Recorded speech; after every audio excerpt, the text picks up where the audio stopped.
اگر کسی چیز کے بارے میں معلوم نہیں ہے کہ یہ مباح ہے یا ناجائز ہے یا جائز ہے تو اس کا اصل حکم شریعت میں کیا ہے؟ اباحت ہے، یعنی مباح ہونا۔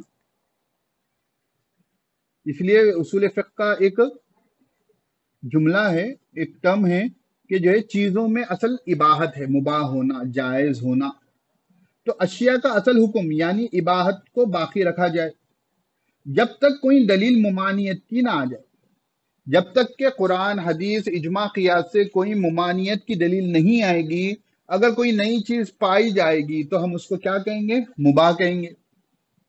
الاصل فی الاشیاء اباحت، اشیاء میں اصل چیز کیا ہے؟ مباح ہونا ہے، کیونکہ ارشاد ربانی ہے هو الذی خلق لکم ما فی الارض جمیعا۔ اللہ تعالیٰ فرماتے ہیں کہ وہی ذات ہے جس نے آسمان زمین میں جو ہے تمام چیزیں زمین کی تمہارے لیے پیدا کی ہیں۔ تو جب اللہ رب العزت نے ہمارے لیے تمام چیزیں پیدا کی ہیں تو تمام چیزیں کیا ہے؟ ہمارے لیے مباح ہے، تمام چیزیں ہمارے لیے کیا ہے؟ مباح ہے۔ لہٰذا اشیاء میں اصل کیا ہے؟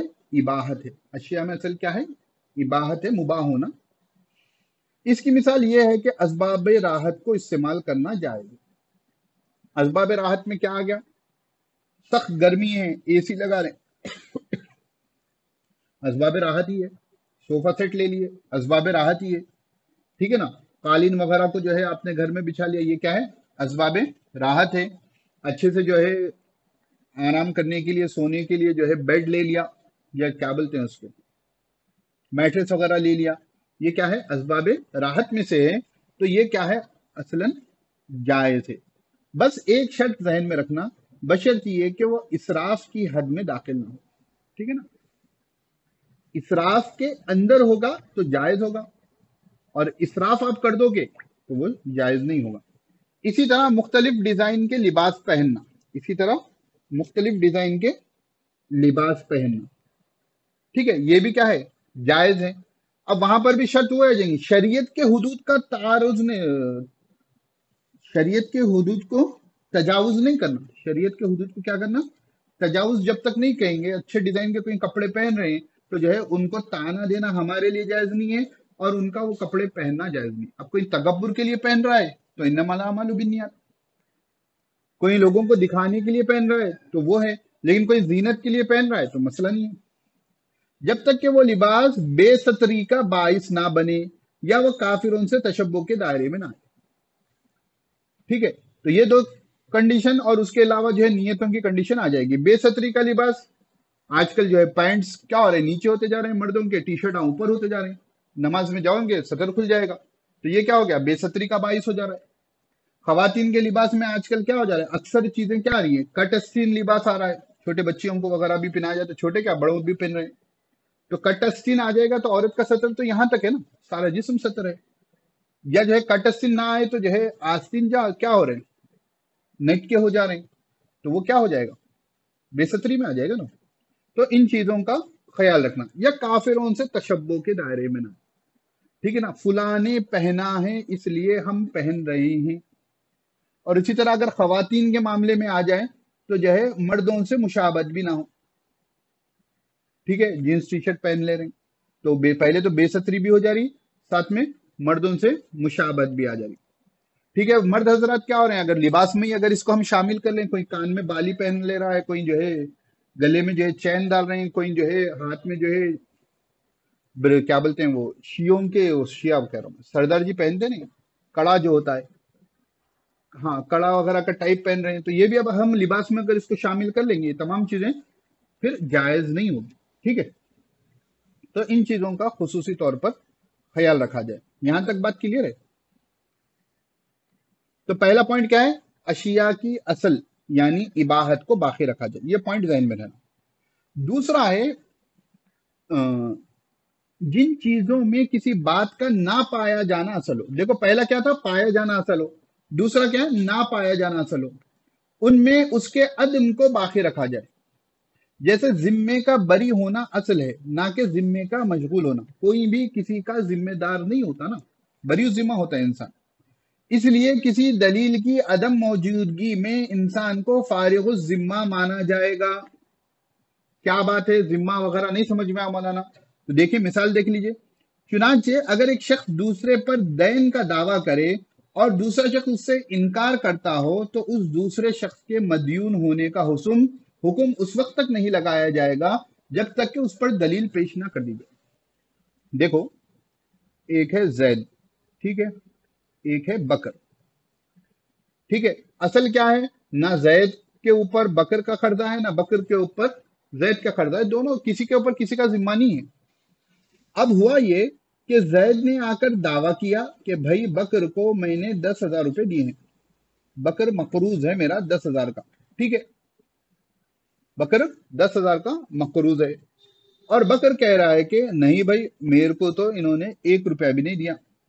تو شریعت کیا کہتی ہے کہ اس میں جو ہے اصل بری الذمہ ہونا ہے، فارغ الذمہ ہونا ہے۔ تو نہ زید کسی کا مقروض ہے، نہ بکر کسی کا مقروض ہے۔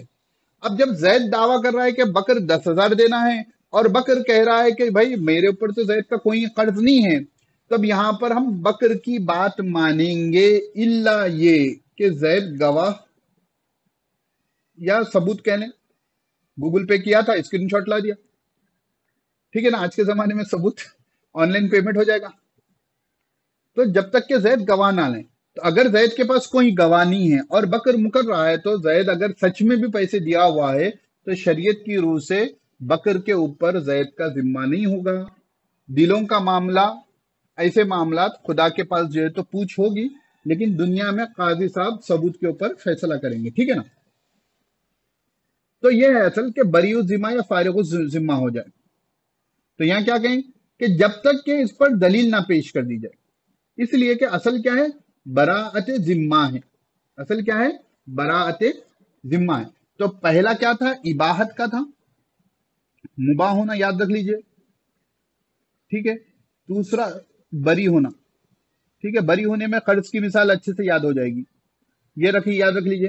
اس میں مصنف نے دوسری مثال دی ہے، یہ جیسا کوئی بیوی شوہر کے خلاف دعویٰ کرے کہ اس نے اس کا نفقہ ادا نہیں کیا ہے، تو جب تک عورت ثبوت پیش نہ کر دے وہ شوہر بری سمجھا جائے گا۔ کیوں؟ اصل بری الذمہ ہونا ہے۔ چند سال ہو گئے، بیگم صاحبہ کی جو ہے شوہر سے لڑائی ہو گئی، یا بات چیت بند ہو گئی، یا جو بھی ہو گیا، انہوں نے کہا کہ ہمارے شوہر تو ہم کو نفقہ دیتے ہی نہیں ہے، میرا نفقہ کھانا پینا روٹی کپڑا مکان انہوں نے ادا ہی نہیں کیا۔ تو عورت جب تک ثبوت پیش نہیں کرے گی کہ دیکھیے یہ سال ایسا گیا، یہ مہینہ ایسا گیا، کچھ مطلب جو بھی ہو ثبوت ہو، تب تک جو ہے شوہر کو ہم ذمہ دار نہیں مانیں گے، بری الذمہ مانیں گے۔ عورت نے ثبوت پیش کر دیا، عورت نے احوال کو جو ہے جو بھی شرعی ثبوت میں آئیں گے وہ چیزوں کے ذریعے جو ہے واضح کر دیا، تو جب عورت کے حکم کو، عورت کی بات کو مانا جائے، ٹھیک ہے۔ اسی طرح جو ہے کسی کا نکاح ہو گیا، ٹھیک ہے، سب کو معلوم ہے نکاح میں اعلان کرنا ہے، سب کو معلوم ہے کہ جو ہے کہ زید اور فاطمہ کا نکاح ہو گیا، ٹھیک ہے۔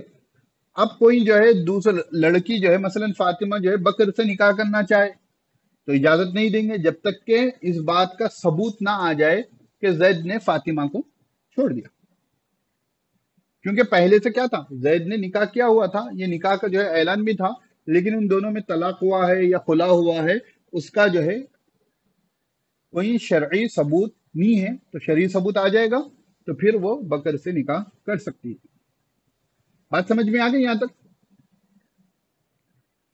چلیے نمبر 3 پر ہے، کسی حکم کے ثبوت کے لیے شریعت نے جو سبب مقرر کیا ہے، اس سبب کے پائے جانے کے ثبوت کے بعد اس حکم کو اس وقت تک مشروط مانا جائے جب تک کہ اس کے سبب کے فوت ہو جانے پر کوئی دلیل نہ آ جائے۔ وہ یہ دیکھیں ابھی میں نے جو مثال دی تھی، کسی حکم کے ثبوت کے لیے شریعت نے جو سبب مقرر کیا ہے، مثلا نکاح کے حکم کے لیے شریعت نے جو ہے ایجاب و قبول ثبوت رکھا ہے، ٹھیک ہے، 2 گواہ ہوں، ایجاب و قبول ہو، ٹھیک ہے نا۔ اس سبب کے پائے جانے کے بعد، یعنی وہی زید اور فاطمہ میں کیا ہو گیا؟ نکاح ہو گیا، زید اور فاطمہ میں کیا ہو گیا؟ نکاح ہو گیا، یعنی ایجاب و قبول اور 2 گواہ موجود تھے، ٹھیک ہے۔ کیا ہے؟ اس سبب کے پائے جانے کے ثبوت کے بعد اس حکم کو اس وقت تک مشروط مانا جائے جب تک کہ اس کے سبب کے فوت ہونے کا پر کوئی دلیل نہ آ جائے، یعنی ان کے طلاق پر کوئی دلیل نہ آ جائے، یا زید کے اللہ میاں کو پیارے ہونے پر کوئی دلیل نہ آ جائے، یا